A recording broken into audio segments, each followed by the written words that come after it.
Hi there, good morning. It's David Roche, and this is Quantum Strategy, and this is the mini podcast about macro matters. What have we got this morning? Well, there have been three or four events we need to talk about because they will carry over in their influence into this week's markets. One is about the Middle East, which is Netanyahu's visit to the President of the United States, Donald Trump. Uh, I think Netanyahu got everything he wants. I mean, he got the most extremist declaration from the president about making a real estate venture out of Gaza and just taking the people that live there away. So that feeds great hopes and satisfaction to the right wing of Netanyahu's support base in the Knesset in Israel and keeps him in power.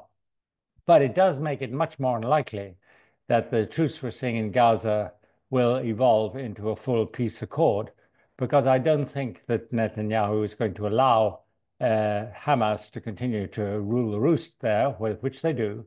Uh, so it's quite likely that this will break down into a new form of war once that the truce period 2 weeks from now is over. Now, does that really affect markets? Possibly not. It would only affect markets if Netanyahu had got some secret deal out of Trump to allow him to attack Iran and do away with all of uh, their nuclear infrastructure. At present, I don't think Trump wants to get into that sort of a war, which would be a prolonged war. So that's more likely to happen. It's an inevitable war, but it's more likely to happen at the end of 2025 than today. But I do think we're going to see more flare-ups in Gaza. But I don't think that's going to affect the oil price. So I guess people who count money but don't count corpses will be very happy and they just ignore it. The second thing I want to bring up is the Trump meeting with Putin. Now, we don't have a date on that. Trump says he's talked to Putin, but won't say what he talked about. I look at data very carefully on what Russia is doing in Ukraine. And there are two things I'd bring to mind. One is that the actual strategy which the Russian military is following in Ukraine is a long-term strategy of encirclement of chunks of territory and Ukrainian cities. It's actually like an embrace, going out and just putting your arms around a chunk of Ukrainian territory and pulling it close to your bosom. Fine. Okay. Now, I don't think anyone wants to be drawn in close to the Russian bosom, but that's what the military are attempting to do. Those sort of movements are very long drawn out. They take 3, 4 months to achieve. For example, the Russian gains in terms of terrain newly captured in Ukraine are now running at about 300 square kilometers a month, which is about half of the rate they were running at a couple of months ago. So it doesn't look like the army is betting on a quick ceasefire. The second thing is that the ideology coming out of people like Peskov, chief ideologue, who has the ear of Putin and is one of the people who must rate in the top five of the nastiest in the world. These people are not changing the propaganda line that the terms for peace are that Ukraine should be annihilated and that NATO should be pushed out of Europe and everybody will live happily ever afterwards with being in the Soviet sphere. Well, it's not the Soviet sphere, it's the Russian sphere. But if you look at the map, it's about the same. So if those two things are true, then and not just bluff, then the Russians have no intention of making peace. And they are going to ignore their pretty woeful economic statistics, which don't herald immediate collapse in the economy, but they herald tough times ahead and ultimate collapse. They're going to ignore that and just go ahead on the ideological, we're going to reestablish the Russian Empire sort of bullshit, which will cost the lives of 1,500 Russians a day for a dream in the head of a fruitcake. Now, he's not fruitcake enough to be classified insane because he's actually quite smart. I suspect he's smarter than the US president. But the fact of the matter is, he has an illusion which he is pursuing at that sort of cost. Now, the third thing that's coming up, which nobody's talking about, is the German election on February the 23rd. The reason why that's important is because what we need to see is for a strong national coalition, including the CDU and CSU, led by Merz, and the SPD, led by probably not Scholz. He might hopefully have gone to his pension reward as opposed to his eternal reward after the election, but that you would be able to form a strong coalition with them. And that would do all the things that Germany needs done, taking off the debt brake, spending a bit more money. It only has 60% of debt to GDP at the federal level. So you could quite easily start moving the German economy towards reform, provided you spent the money on profitable investments like infrastructure. And then, because you're Germany, and when all said and done, you're at the top of the pile in Europe, you could get Europe to do the same sort of thing, which would in turn unleash the sort of investment which could make the Draghi proposals to make Europe competitive and as productive in terms of annual gain in productivity as the United States. Now, we mightn't quite get there, but in any case, that is the chain of events that would have to happen. Now, it's looking right now that it may not happen. And the reason for that is because the AfD, which are the fascists, I mean, let's call fascists what they are. They're fascists. They are very powerful. And Merz made an extraordinary mistake, in my view, an error of judgment, an error of taste, an error of faith. He joined together with the AfD to pass non-binding anti-immigration laws in the Bundestag in the last 2 weeks. I think that is something which, in the eyes of most German people, is completely unacceptable because they are fully aware of the bad history of making alliances with fascists, which simply, in effect, give them a ladder to walk up towards power.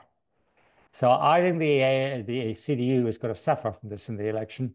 We won't get the sort of strong majority we need for a multi-party coalition that would be able to undertake all the things that need to be done in Germany. And that really means that the one hope you might have for the European situation to turn around because things got better domestically would be during this year, 2025, would be out of the window. So I mentioned that. Now, coming back to the data, which we've all been terribly excited about, well, it's not really data. Ishiba and Trump had a big meeting, and Ishiba was very clever. He read up all about Trump, and he was able to schmooze him about his golfing abilities and whatnot. And the end of it was that Trump said, "You're a nice man, and we're not going to be hard on you, and we're going to continue to consider you our primary ally in Asia, and the US will stand behind you in terms of defense." And they also talked about the steel deal, but what they talked about was complete nonsense. So we'll just see what comes out when they come back home and somebody explains to them how balance sheets work. But frankly, Ishiba did very well. And what that did was to remove the right-wing opposition within his own party, which would allow him to pass the budget, which is quite a good budget, actually, in the months that are coming up. So it actually reinforces Ishiba's position domestically, and that is good for stability. Okay, now what are the other news? One is President Trump has promised more tariffs, so that's not new. There are going to be lots and lots of new tariffs. It's central to his beliefs, but these tariffs are going to be on steel and aluminium.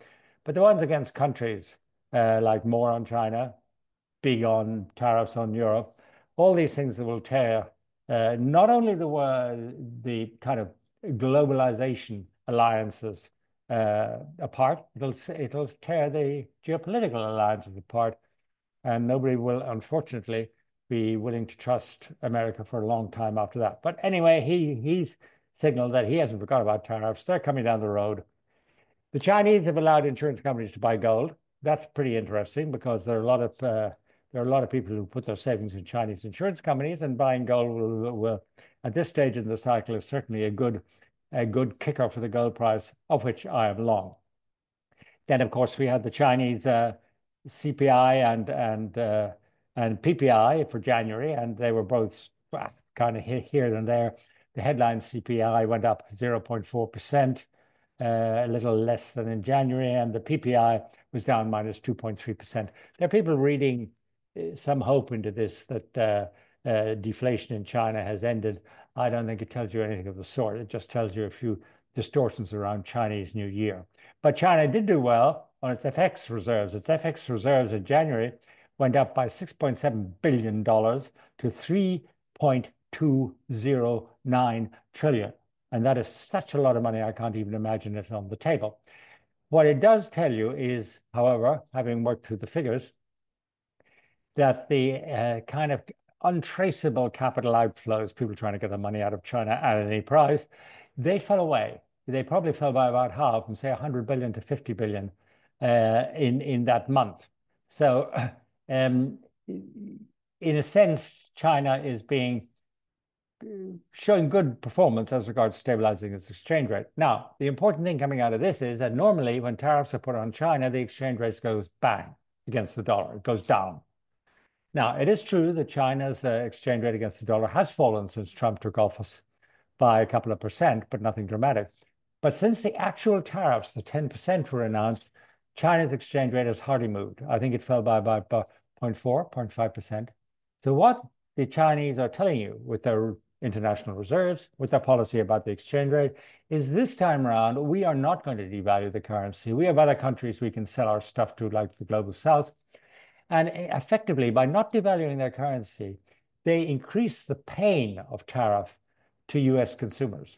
Because if the currency does not go down, like as the tariff goes up, then the price to the US consumer in US dollars goes up more, because the Chinese currency has not gone down to absorb the percentage increase in the tariff.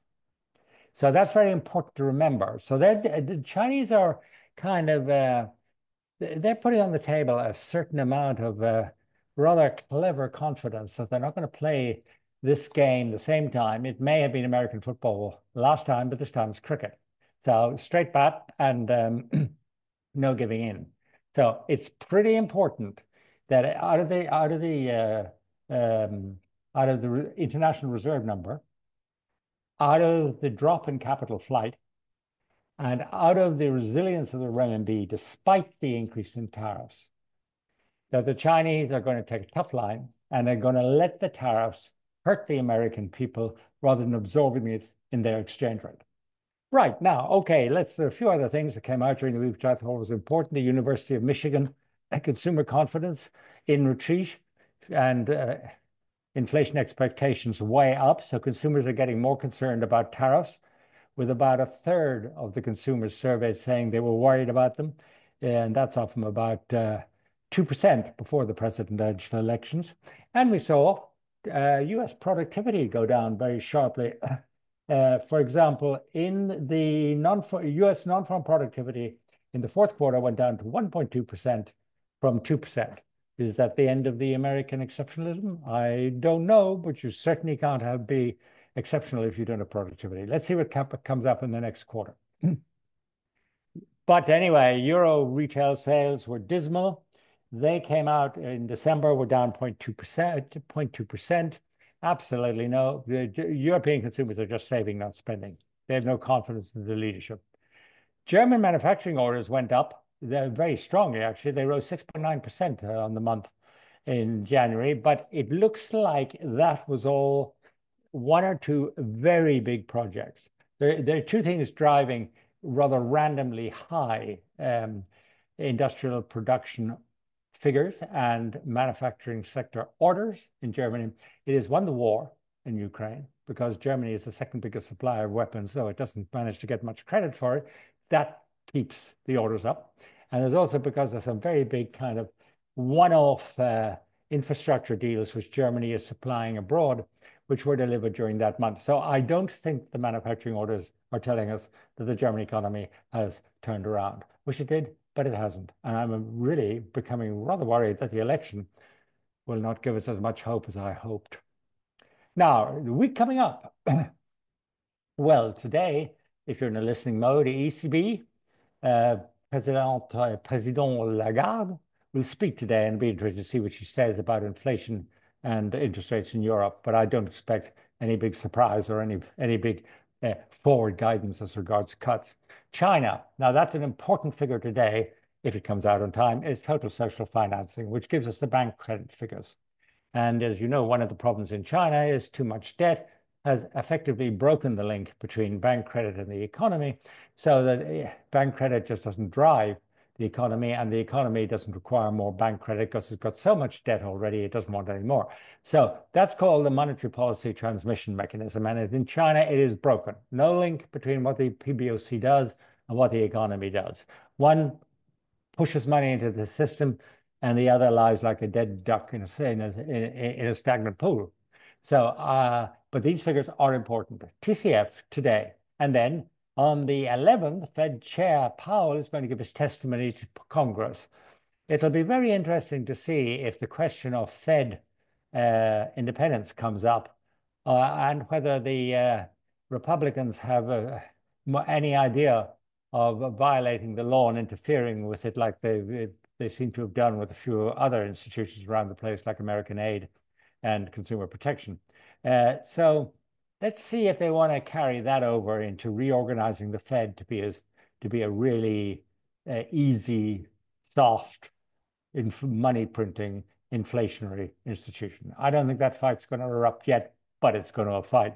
Then on the 12th of February, we've got Governor Waller, who is from the Fed, who's giving a speech. He's always worth listening to. I don't always agree with him, but he certainly is one of the leading thinkers on the Fed FOMC. So that'll be an interesting speech. And the 13th of February is UK Day. The UK, if you're interested in a small, mediocre economy, someplace strung out between Alabama and Europe, then you're going to hear about the UK's GDP, business investment, trade account, industrial production, and construction all in one day. And I think the answers will be pretty dull, pretty dull, pretty dull, and then pretty dull. And of course, the European area will publish its manufacturing production and industrial production on the 13th of February as well. And that is really a question mark as to whether it'll be pretty dull or pretty disastrous. But I doubt if it's going to tell you anything about recovery in Europe. It has to come from another source. The US jobs claims, PPI, on the same day, on the 13th. And then on the Friday, on the 14th, we're going to get US retail sales and industrial production. And wait for it, Russia is going to tell us about their inflation. Well, they're not really. They're going to tell you what they want you to believe is their inflation, which will not be inflation. Inflation in Russia is now running around 20%, but this is going to come in and say it's around 9 to 10%, which is a load of complete BS. But unfortunately, it's not one which the Russian government is going to take into account, because they have to print more money to buy more guns, to fight more wars, and to kill more people. Have a happy week, if you can, in a world which looks increasingly, I must say,